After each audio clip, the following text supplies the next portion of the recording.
বুঝেছি রে ভাই, আমি বুঝেছি আমার ভাইয়ের পিছনে লোক লেগে গেছে। কারণ আমরা যেভাবে শান্তিতে ছিলাম এইভাবে শান্তিতে আর আমাদের থাকতে দেবে না।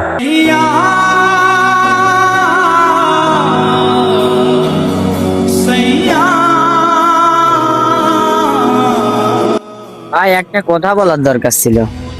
কি করছিস? ওই স্কুলে থেকে সব ভ্রমণে যাচ্ছে, মনে করেন যে 1800 করে টাকা ধরেছে। টাকাটা কি দিতে পারবে না নেওয়ার কাছে?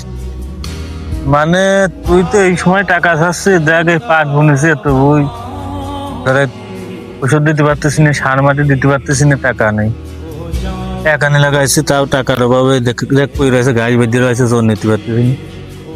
এখন যদি তুই টাকা চাস তাহলে কিভাবে দেবো ক? এখন তো পরিবেশ কোনোভাবেই সেরকম কোনো পরিবেশ নেই টাকা দিয়ে। তারপর দেখ এখন তো জাতি মন করছে আমি বুঝেছি, এখন আর্থিক অবস্থাটা তুই দেখতে হবে। এখন তোর তো বুদ্ধি আল্লাহ দেশে, তোর তো আর অবুদ্ধিমান না। তো দেখে এখন যদি খুব দরকার হয়, খুব প্রয়োজন হয়, তাহলে একটু কষ্ট হলেও দিতে হবে। এই না ভাই, যে তো সময় আর্থিক অবস্থা আমি তো বুঝতেছি, তাহলে আর ভাই জ্বর কোনো প্রশ্ন আসে না। ভাই তাহলে খুব ভালো লাগলো কথাটা শুনিয়ে। তাই থাক, সামনের বছর আল্লাহ যদি নেয় তাহলে যাবো। হ্যাঁ আচ্ছা ঠিক আছে, তো যা। কোন যাচ্ছে এখন? আমি এই যে দোকানের পাশে আছি। আচ্ছা যা, রাতে চলে আসিস। আচ্ছা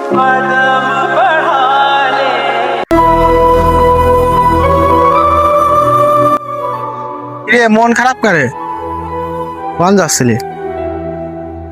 ভাই মন খারাপ, সবাই সফরে যাচ্ছে।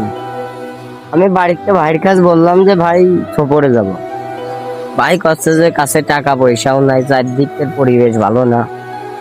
এইটা নিয়ে ভাই টেনশনে মনটা ভালো না। আমার ছোটরা তো সফরে যাবি, তাই জন্য 2000 টাকা দিছি আমি।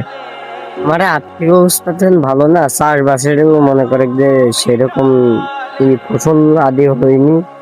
এখন ভাই বললো যে চর দরকার নাই, তাই বলে আর আরে আমার ছোটরা যখন টাকা চায়, তোর ভাই কি তোর ভালো জানে? আমার ছোটরা যখন যা চায় তাই দে। তুই কি করিস? তোর ভাই তো তোর ভালো চায় না। যখন যা চায় যে এবারটা মনে করে কি 5 ঘন্টা এখন গাড়ি কেনার কথা আছে, গাড়ি কিনে দেবো। যখন যা চাবি তাই পাবি। তোর ভাই কি তোর ভালো জানে নেই? তোর কি জমি জমা কিছু ভাগ করে দেছে? তোর ফসল আছে সব তোর ভাই চাষ করে নাই, তোর কিছুই তো দেয় না। তোর তো আর 16,000 টাকা দেয় না। কিন্তু এটা আগে তো বুঝিনি। এই কেবল ভাই বললি দেখি আমি বাড়ি যা ভাইয়ের সাথে কথাবার্তা কবনে। সত্যি কথা, হাত খরচের টাকা দেয় ওই 20 টাকা 50 টাকা। তুই ভাই বল এই টাকা দিয়ে কি হয়?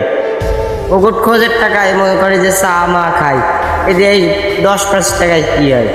দেখ তুই কি করবি, আমি তো মানুষের খারাপ বুদ্ধি দিই নে, তোর বুদ্ধিতে যাওয়া হয় তাই করে। আচ্ছা ভাই তাহলে থাকেন, আমি একটু বাজারে পাশ যাই। ভাইয়ের সাথে আমি সন্ধ্যাবেলা ভাইয়ের সাথে কথা বলবো না। ভাই তোমার সাথে আমার আর কোনো নাই, আমার যেটুক জমি জমা পায়, আর তুমি আমার এই স্কুলে আমি ভ্রমণে যাব তার জন্য তুমি টাকা দিতে পারতেছো না। আমি মনে করো যে আমার জমি জমা যা ভাগ করে যা হয় আমার, তাই আমার ভাই দিয়ে দিবা।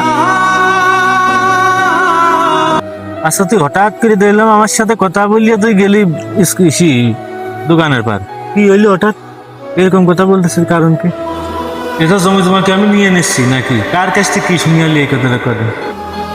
দুই ভাই কোনো নেতা নেই আমার পরিবারে, হঠাৎ করে তোর এইরকম মন্তব্য যে জমি জমাই তো দিয়ে দিতে হবি, এ ধরনের কথা কা? কি সমস্যা, কি কিছু হয়েছে হলি আমার ক? না এটা আমার কি ভাই, তুই কি আমার এটা কোনো শখ আহ্লাদ কি পূরণ করেছিস? যেটা চাইছি সেটা আমি এটা আমার পাইনি ভাই। তা তো টাকা পয়সা তো যে আমি কম দিই, মানে তোর তো ভালো জনই দিই যাতে তুই বাজে টাকাটা তুই খরচ না করিস। দেখা গেল তোর কাছে বেশি টাকা থাকলে তুই খারাপ হয়ে যেতে পারিস, বিড়ি সিগারেট খাতে পারিস, নানান ধরনের মানে সমস্যা, এই জন্য কম টাকা দিই। তার মানে তুই এভাবে বলতেছিস যে তোর জমি জমা সব আমি খেয়া ফেলতেছি, সব ই করে ফেলতেছি। জমি জমা বাক করে নেয়, সমস্যা কি? আর তুই হঠাৎ তুই দোকানে গেলি, 20টা তোর ঢুকিলে কিনা? না ভাই আমার কেউ বলে না, আমার বুদ্ধিতে আমি বলতেছি, আমি যতটুকু পাওনাদার আমার ততটুকু ভাই দেয়া লাগবে। আচ্ছা ঠিক আছে, তুই যখন চাচ্ছিস তোর জমি জমা সবকিছু দিয়ে দিতে হবে, কালকের ভিতরে আমি দিয়ে দেবো। টাকা পয়সা সবকিছু হিসাব করে কালকের ভিতরে আমি দিয়ে দেবো। তোর সাথে আর আমি থাকবো না ভাই। তুই যা করলি আজকে ভালো কাম করলি, কার বুদ্ধি শুনে করলি তা আমি জানি না, তবে আমি এর ভিতরে আর নেই। তোর সবকিছু আমি বুঝিয়ে দেবো, তুই যেইটা তোর ভালো মনে হয় তোর কাছে যেইটি ভালো মনে হয় তুই সেই দিয়ে করে, এর ভিতর আমি নেই ভাই, ভালো থাক, তো সব কিছু কালকে দিয়ে দেবো। আমি বুঝেছি রে ভাই, আমি বুঝেছি আমার ভাইয়ের পিছনে লোক লেগে গেছে, কারণ আমরা যেভাবে শান্তিতে ছিলাম এইভাবে শান্তিতে আর আমাদের থাকতে দেবে না। এ তো বাস্তব কথাই, কারণ বর্তমান সমাজে যে মানুষ আছে এরা আসলে মানুষ নেওয়া মানুষ, এরা এমন ভাবে কথা বলে, যেমন ওর কাছে সে একটা কথা বললো যে ভাই তোর এই কত কামটা তোর ভাই করিয়ে গেছে, অথচ তার কাছে উল্টো কথা বলতেছে। এইভাবে কিন্তু বর্তমান সমাজটা চলতেছে।